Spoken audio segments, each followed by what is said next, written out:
او مینوالو خاص کر طالبانو ته ما دا پیغام د وروره طالبانو اوس میدان مو ګټه افغانستان ستاسو د تاسو نه هیله کوم کې رښتیا افغانه کې رښتیا په دې واد کې پیدا شوی کې رښتیا د مور پیدا شکړای دا نو رښتیا په دې واد کې خپوړه کړای خو یاره دومره بی غیرتی به مکه یې خپل د ټوپکو پاکستانیانو باندې خاص کړي دا ما خبره پیات ولاره طالبانو قسم په خدای وی چې دا اوس طالبان ګوري ما خبره پیات ولري چې دا اوس تاسو نه ډاریږي پاکستان دا اوس ټول دنیا تاسو نه ډاریږي کله چې د پاکستانیان پوښي چې تاسو چای نه لري هغه راویا تاسو راوکی هغه راویا تاسو راوکی کله چې د مجاهدینو سره کړی وو چې هر مجاهدین هر مجاهد رهبر نه تنه سپای جوړ کړی کله چې ورته زنګ وه راځه د دستور ته سلامي وه پاکستان ایسا اوس تاسو نه ډاریږي اوس تاسو سره هر چا استه بیس ټکنالوژي تاسو سره استه ټوپک هر چا زری ټانګونه لري هر چا لري خدای ما خبره پیاتو لري طالبانو دې فکر مکه اوس دای وادي منګ نه د هر چا ویسي په ایران په پاکستان باندې خرڅ کی منګ یې نو په سوشل میډیا کې قسم په خدای طالبانو لا اله الا الله محمد رسول الله چې دا اوس پاکستان هم تاسو نه ډاریږي ایران هم ډاریږي هغه بابل خو څه کوي امام علي رحمانوف هغه خو څه کوي هغه هیڅ هم نشته دې لپاره ډاریږي چې تاسو هر چا لري غیرت لري همت لري او دا غنه مخکې تاسو سره هر شي ټوپک وسله هر شي ستا که دا درنه واخیسته طالبان دا درنه واخیسته بیا د معاف نو بیا وګوره بیا ما خبره په یاد ولره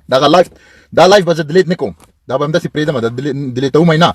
که تاسو وګورئ چې په خدای سي درنه ټوپک واخیسته په خدای سي تانه تانک واخیسته تیاره واخیسته هر شي درنه واخیسته بیا به داسې درنه نخریو کی تانه هغه بیزو جوړ کی امداري دې لیدلای چې لرګي ورسره ټنګ ټنګ ټنګ ټنګ چې لرګي ورسره ده اینه څه درته وایي چې درته وایي طالب وګړي بیا ته ورته وګړي بیا تاسو وایي کینه په میز باندې بیا ته ورته کینه دا خې خبره پیات ولاره نه مې کور په افغانستان کې ستاسو صرف زړه مې درد کې دې لپاره درد کې شل کالم جهاد وک په نوم د جهاد څومره ځوانان هم شهید ک څومره وطن هم برباد ک پولونه خراب کارم خو وسم الله تاسو ته درک هر شي تاسو ته درک وسم هیواد وګټه خو د هیواد شامله بساته د درې رنګه بیرغ په مځکه مو دنیا ته د ښکارا او دنیا او پاکستان ایران ته د ښکارا چې موږ افغانان خپل یو بل سره مینه لرو محبت لرو موږ کوي چې د هیواد خو دریو خو موږ اصلي دښمن ته نو تاسو ضرورت نشته موږ خپل هیواد په خپل خو باندې درو ستا بیرغ هم ټول خلک مني زمانه مستا بیرغ سپین بیرغ د ورکه کلمه نشته د ولې نه منم زمانم ته هم د درې رنګ بیرغ ومنه په دې درې رنګ بیرغ کې چي کوم ته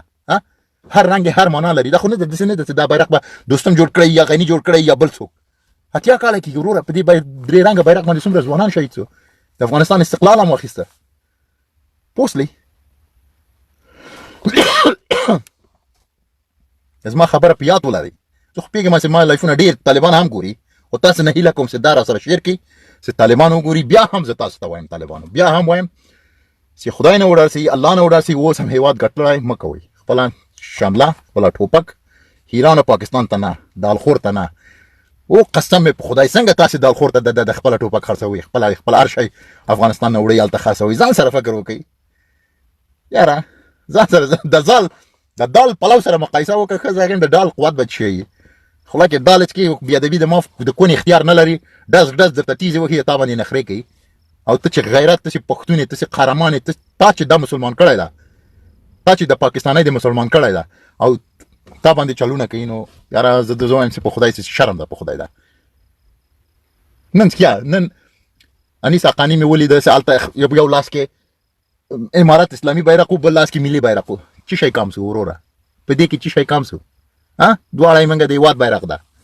چې شي کام سو ټول ځوانانو سره خوشاله ټول هیواد سره خوشاله خلک چک کوو احترام کوو عزت کوو ولا دغه دا سمانه لري وروره دا وړکی مسایل د وړه مسایل په مګر زی وروره قربانم شم مګر زی په دې خبره په اصلي هدف دا ده چې خپل د خامار دښمن سي دا د تور مخې دښمن دی باندې هم سي چل تاسو باندې کړو چې امریکا نه پیسې اخیسته